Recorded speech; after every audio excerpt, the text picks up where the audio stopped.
राज्य में प्रचंड बहुमत की सरकार हो तो उस सूरत में किसी एक विधानसभा क्षेत्र का उपचुनाव सामान्यतः राजनीतिक तौर पर बहुत चर्चा में नहीं रहता। एक सामान्य राजनीतिक घटना की तरह उसको ले लिया जाता है कि भाई ठीक है, बाई इलेक्शन है, कोई सरकार की सेहत पे फर्क नहीं पड़ना, राजनीति नहीं बदल जाएगी। लेकिन इस बार घोसी में जो उपचुनाव हो रहा है वो थोड़ा अलग है, उसका तेवर अलग है, उसका मिजाज अलग है। ये ठीक है कि सरकार और का बहुमत प्रचंड है और घोसी से कोई भी जीते उससे कोई फर्क नहीं पड़ता है, ये तर्क सैद्धांतिक तौर पर ठीक है। लेकिन व्यवहारिक तौर पर घोसी का महत्व भाजपा शिविर के लिए भी बहुत ज्यादा है और अखिलेश यादव के शिविर के लिए भी उतना ही है। अब समझिए कि क्यों है ऐसा। 2022 के विधानसभा चुनाव में अखिलेश यादव की पार्टी ने, उनके गठबंधन ने पूर्वांचल में बड़ी सफलता हासिल की थी। कई जिले ऐसे थे जहां भारतीय जनता पार्टी को नाको चने चबाने पड़ गए। तब उनके साथ दारा सिंह चौहान थे, तब उनके साथ ओम प्रकाश राजभर थे। बस यहीं से घोसी का महत्व शुरू हो जाता है बाई इलेक्शन का। वो दारा सिंह चौहान भाजपा की टिकट से इस बाई इलेक्शन में उम्मीदवार हैं और ओम प्रकाश राजभर साइकिल का वो छोड़कर, साइकिल की सवारी छोड़कर कमलधारी हो गए हैं, एनडीए में आ गए। अब इन दोनों लोगों की का इम्तिहान, दारा सिंह का, ओम प्रकाश राजभर का और अखिलेश यादव की लीडरशिप का भी इम्तिहान। उनको ये बताना होगा, स्थापित करना होगा कि पूर्वांचल में 2022 में मिली सफलता उनके कारण थी, ओम प्रकाश राजभर या दारा सिंह चौहान या किसी और के कारण नहीं। उसके लिए उनकी पार्टी को,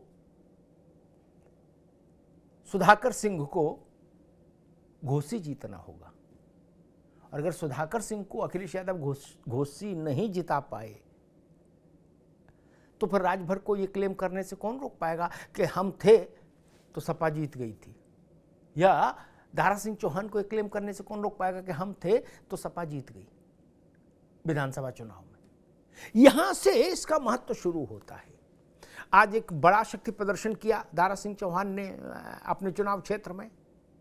ओम प्रकाश राजभर, ब्रजेश पाठक, स्वतंत्र देव सिंह और तमाम मंत्री योगी सरकार के वहां डेरा डाले। आज एक बड़ा शक्ति प्रदर्शन। अखिलेश यादव उधर दूसरी ओर कह रहे हैं कि हमको मालूम है कि घोसी में क्या होगा, अधिकारियों के जरिए चुनाव को प्रभावित करने की कोशिश की जाएगी। अभी से ये टोन क्यों, और इस टोन के मतलब क्या, ये बड़ा प्रश्न है। और आप अगर युद्ध से पहले ऐसी बात कहेंगे, युद्ध में उतरने से पहले, तो आपके वोटर और सपोर्टर दोनों का मन छोटा हो जाएगा। क्योंकि जब जब ऐसी बात कही जाती है तो उसका संदेश एक अलग किस्म का होता है कि आपको समझ में आ गया कि क्या होना जाना है। युद्ध से पहले ऐसी घोषणा राजनीति में नुकसान देती है। 5 सितंबर को घोसी में वोट है। वहां से पूर्वांचल के मन और मिजाज का अंदाज हो जाएगा जिस दिन घोसी का परिणाम आएगा। दारा सिंह चौहान की विधायकी बड़ी नहीं है और सुधाकर सिंह जीत जाएंगे तो ऐसा नहीं कि आसमान पलट जाएगा। लेकिन हां, ये समझ आ जाएगा कि पूर्वांचल लोकसभा के चुनाव में किस दिशा में आगे बढ़ेगा। वो 2022 वाला तेवर और कलेवर लेके चलेगा आगे, या वो अपना मिजाज बदल रहा है। क्योंकि वहां के गठबंधन के समीकरणों में अंतर आया है, दोनों तरफ के गठबंधन में भी, विपक्ष के भी और सत्ता पक्ष के भी। घोसी का ये जो तिलस्म है घोसी का जो राजनीतिक संदेश है बाई इलेक्शन का, इसको डिकोड करने की कोशिश करेंगे और समझने की कोशिश करेंगे कि इसको हम पूर्वांचल के मन मिजाज के लिए थर्मामीटर क्यों कह रहे हैं।